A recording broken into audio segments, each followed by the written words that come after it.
Hi friends, அனைவரையும் சௌமியாஸ் பாரடைஸுக்கு வரவேற்கிறேன். இன்றைக்கி அக்கார வடிசல் ரெசிபி நான் எப்படி தயார் பண்ணினேங்கிறது தான் உங்கள் கூட ஷேர் பண்ணிக்க போகிறேன். அதன் செய்முறையை பார்க்கலாமா? அக்கார வடிசலை குக்கரில் தயார் பண்ண போகிறேங்கிறதுனால குக்கரை சூடாக்க வச்சு அதில் 1/4 கப் பாசிப்பருப்பு போட்டு பாசிப்பருப்பை நல்ல மணம் வந்து நிறம் மாறுற அளவுக்கு வறுத்துக்கணும். பாசிப்பருப்பு இப்போ நல்லா வறுபட்டதுனால இதோட 1 கப் பச்சரிசியும் போட்டு லேசாக சூடாக்கிக்கிறேன். இது சூடான உடனே வேற ஒரு பாத்திரத்துக்கு மாற்றிக்கலாம். அதே குக்கர்லையே 2 கப் தண்ணி 5 கப் பாலை விடுறேன். நான் இன்றைக்கி பாலும் தண்ணியுமா விட்டுருக்கேன். நீங்கள் முழுசாகவே 7 கப் பாலாக விட்டுக்கிறதுனாலும் விட்டுக்கோங்க.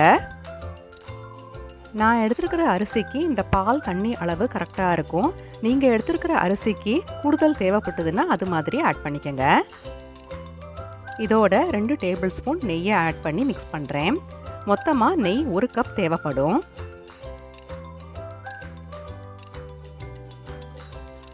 அரிசி பருப்பை நல்லா வாஷ் பண்ணி வடிசட்டியில் தண்ணியை முழுசாக வடித்து வச்சுருக்கேன். அதை இதோட ஆட் பண்ணுறேன். ஆட் பண்ணி நல்லா மிக்ஸ் பண்ணி குக்கரை மூடி வேக விட்டுக்கலாம். இது நல்லா குழைய வேகணும். அதனால் உங்கள் குக்கருக்கு எவ்வளோ விசில் விட்டு வேக விடணுமோ அது மாதிரி விட்டு ரெடி பண்ணிக்கோங்க. விதவிதமான ரெசிபீஸுக்கு நம்ம சேனல் சௌமியாஸ் பாரடைஸை சப்ஸ்கிரைப் பண்ணி ஆளுங்கிற பெல் பட்டனை கிளிக் பண்ணுங்கள். அப்போ தான் நான் போடுற வீடியோவோட நோட்டிஃபிகேஷன் உங்களுக்கு உடனே வரும். லைக்கும் கமெண்ட்டும் பண்ணுறதோட மட்டும் இல்லாமல் உங்கள் ஃப்ரெண்ட்ஸ் அண்ட் ரிலேட்டிவ்ஸுக்கு கண்டிப்பாக ஷேர் பண்ணுங்கள். அரிசியும் பருப்பும் வேகிறதுக்குள்ள ஒரு சாஸ்பேனில் 3 கப் வெல்லம் 1 கப் தண்ணியை விட்டு நல்லா கரைச்சிக்கலாம்.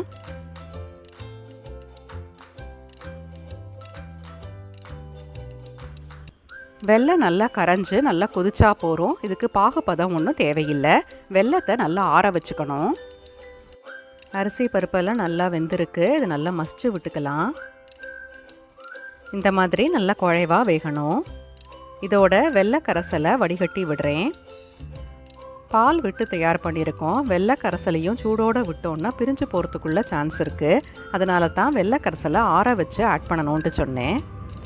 ரெகுலராக தயார் பண்ணுறவங்களுக்கு இது தெரியும். புதுசாக பார்க்குறவங்களுக்காக சொன்னேன்.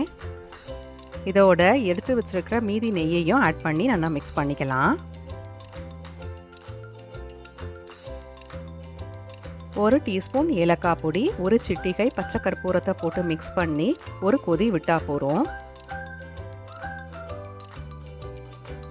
இதோட கொஞ்சமாக ஜாதிக்காயை துருவி சேர்த்துக்கிறேன். இது ஆப்ஷனல் தான். நீங்கள் தேவைப்பட்டதுன்னா சேர்த்துக்கலாம், இல்லைனா விட்டுடலாம். நல்லா மிக்ஸ் பண்ணிடலாம். கடைசியாக இதோட வறுத்து வச்ச முந்திரி பருப்பு கிஸ்மிஸையும் சேர்த்து அடுப்பை ஆஃப் பண்ணிடலாம். அக்கார வடிசல் பிரமாதமாக தயாராயாச்சு. குக்கரில் ரொம்ப ஈஸியாக தயார் பண்ணியாச்சு. டேஸ்ட்டும் அலாதியாக இருக்குது. இதை தயார் பண்ணி பார்த்துட்டு எப்படி வந்ததுன்னு தெரியப்படுத்த மறக்காதீங்க. அடுத்த வீடியோவில் சந்திக்கும் வரை நன்றி.